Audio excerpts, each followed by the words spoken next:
Still to come, EastEnders actress Glynis Barber talks to me about the Autism Trust. And Jonathan Tommey has more health and nutritional tips. If you're my age, then you may remember Dempsey and Makepeace, or you may be a fan of EastEnders.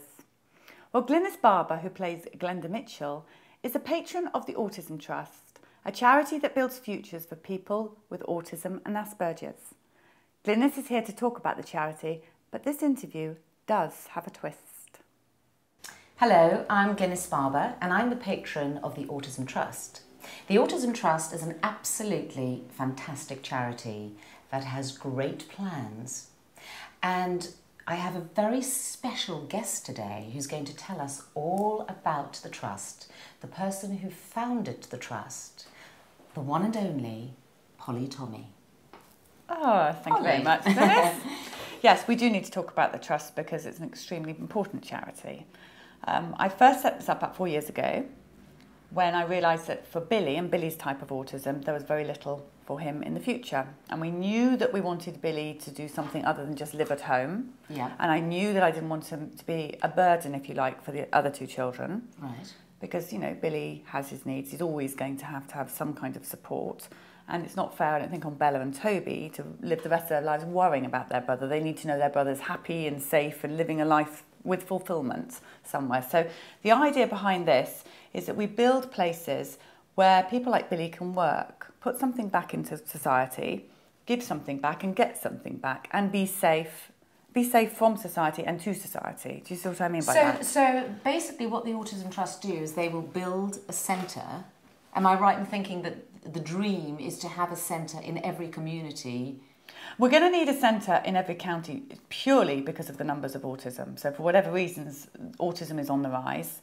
And that means there are more Billies that are going to become adults and more places that are going to be needed for them to go. Now, the idea behind this place is it is all in one area. And the reason for that is for people like Billy who are less able than the very high functioning, the Asperger's, they are probably going to live there. Because for Billy to get from one place to another means a lot of carers are needed or transport is needed, and it's very unsettling and it puts him in a very vulnerable position. So for Billy type autism, they will live there, but for the very high functioning, so they'll come in on a daily basis and maybe run a business. So we're going to have business centres for that, because there's a lot of people with high functioning autism and Asperger's that could actually run very successful businesses or do research or work for other companies. So will there be shops in the centre? No, we're not building somewhere where people, we're locking them away. No, if Billy wants to go to the shops or get his haircuts, like everybody else. No, when I say shops, I mean, you know, running businesses. So would some of the businesses be actually shops where they sell things? Well, yeah, we're going to have, every single centre will have a cafe shop, which will be staffed by people with autism. But most importantly, for the ones that are much less able, that are able to thread beads, we had one boy who made amazing jewellery and sold out within seconds. So people like him can do something at home or with support in the residential area, and we can sell their things and they can make money out of it, just as anybody else would that was talented at making something. Great. So you'll have businesses of all different kinds. And what else will you have in the centre? You'll have the residents, you'll have the businesses. What else will you have? Well, it's really important that we also have a wellness centre, and I'll tell you why this is important, because a lot of people, for example, a dentist, a lot of parents say to me that they cannot get a proper dentist that will understand that their child is frightened and they may have a tooth out or something. So I want to have specialised people, experts in dealing with people on the autism spectrum. So when they go and get their nutrition, their health, or they go to see a doctor or they go to a dentist, any of those things, people are able to come in on a daily basis and visit a place where they can get any of their medical needs looked at. The most important thing behind the Autism Trust is about the adults. It's about teenagers, actually, through to adults. So we're hoping to get schools surrounding each centre to start working with us on helping them learn their vocational skills. But children will be able to come to the wellness centre because obviously there's going to be parents that will want to get diagnosis for their child, and right through we will look at them children in that, and also the cafe, the shop will be open to everyone. And this is, you know, the reason I think the Autism Trust is so important is because for whatever reason in the last 2 decades there has been such an increase in children on the autistic spectrum, and I think it's true to say that society, certainly here in England, and I do believe absolutely everywhere, is completely unprepared for this generation of autistic children who are now coming of age. But I don't think anybody knows what to do with this new generation coming of age, which is why the Autism Trust is so important, because that's the worry of parents, isn't it? I've spoken to parents, and the worry is what happens when they get old, when they run out of money, when they are no longer able to take care of their now adult children. What is going to happen? So this is absolutely imperative.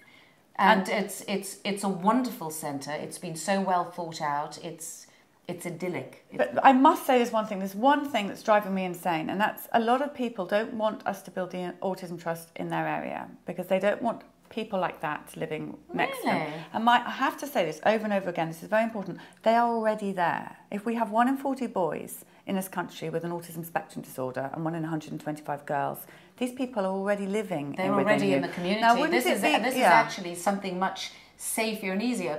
But how do you know people are feeling like that? Because they tell me. They don't want them.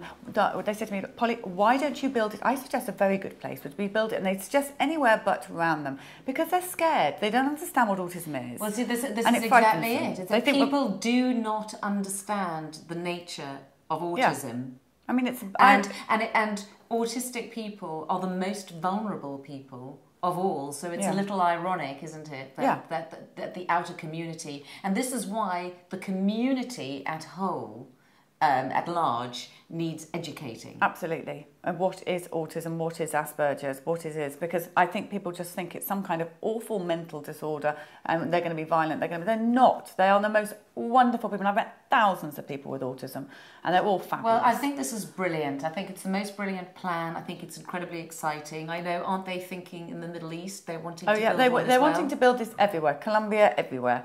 And we have calls from everywhere with everybody. I think the most important thing we can do is join together as a worldwide force, because we don't have all the answers. Autism is costing this country £27 billion a year. Now, I don't know where that money's going, and maybe on the school buses, I don't know, on the carers allowance, but you know, we really need around 10 million for a centre out of £27 billion. And I tell you, we then will show how people can work. They'll pay their PAYE, they'll pay their taxes, and they will put something back in. And the parents, then, knowing that their child or their adult is happy, can go back to work and also pay their taxes, because we've got parents sitting at home doing nothing. Exactly. So if anybody watching this programme can help in any way, anybody anywhere in the world, this is for the world community to make this happen. This needs to happen really soon. So if anybody's got any ideas, can offer any assistance of any kind, please contact the Autism Trust website and contact Polly. And we need to all band together and make this happen as soon as possible.